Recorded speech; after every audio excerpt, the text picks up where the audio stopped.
আমার ভাই সকাল থেকে আছি, তোদের বাড়িতে মানুষ করে আছে? মেলায় মানুষ আছে। বাপ মা আছে? নাইগা। কত সময় হয়েছে তাকে মরার?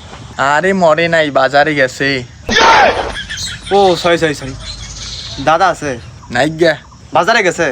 আরে মরছে। डिप्रेशन। रुको जरा सबर करो। ও আচ্ছা। চাচা আছে? নাইগা। মইরা গেছে? আরে দোকানে গেছে, বাড়িতে নাইগা। দাদি আছে? নাইগা। উনিও কি বাজারে গেছে? আরে না, উনি মরছে। তোমার কোনো ছোট ভাই আছে? নাইগা। দোকান? না। মইরা গেছে?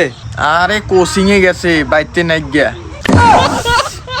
मतलब वो अलग ही लेवल का बंदा था। डिप्रेशन। रुको जरा सबर करो। আরো কেটা আছে বাড়িতে? মেলা মানুষ আছে। বড়ব্বা আছে? নাইগা। দোকানে? মসজিদ? না। বাজার? মইরা গেছে? আরে আমার বড় আব্বা নাইগা, সব থেকে আমার আব্বাই বড়। এই বাজার সরবানা চালানো দেখছেন?